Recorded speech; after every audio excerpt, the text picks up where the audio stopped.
Hi good morning everyone, কেমন আছো তোমরা সবাই? তো আজকের মিনি ব্লগে সবাইকে স্বাগত জানাই।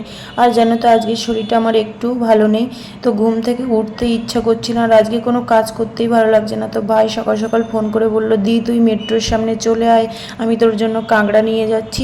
তো এদিকে সব কমপ্লিট করে দিয়ে আমি মেট্রো বেরিয়ে পড়েছিলাম ভাইয়ের সঙ্গে দেখা করতে। তাও দেখা করে কাঁকড়া নিয়ে চলে আসলাম। তারপর এগুলোকে রেডি করে আমি এদিকে রান্না বসিয়ে দিয়েছি। আর একটু আজকে গা লাগছে না আমার, কাজ বাজ করতে শরীরটা প্রচণ্ড খারাপ। তো মনে হচ্ছে শুধু শুয়ে থাকি বসে থাকি। তো তারপরে এদিকে রান্নাবান্নাটা আমি কিন্তু কমপ্লিট করে নিচ্ছি। আর বর আছে এখনও, মানে রেডি হচ্ছে, কাজে যাবে, স্নান টান করছে। আর আমাদেরকে রান্নাটাও প্রায় হয়ে গেছে। কাঁকড়াটা ভালো করে কষিয়ে নিয়েছে, এটা 3 বেলারই খাবার আমাদের। তো সেটা হয়ে গেছে। আর এদিকে বরকে আমি খেতেও দিয়ে দিয়েছি। তারপরে আমি একটু রেস্ট করছি বসে বসে। আর সেই সময় বর আমাকে কী জ্বালাচ্ছে শুধু একটুবার দেখো।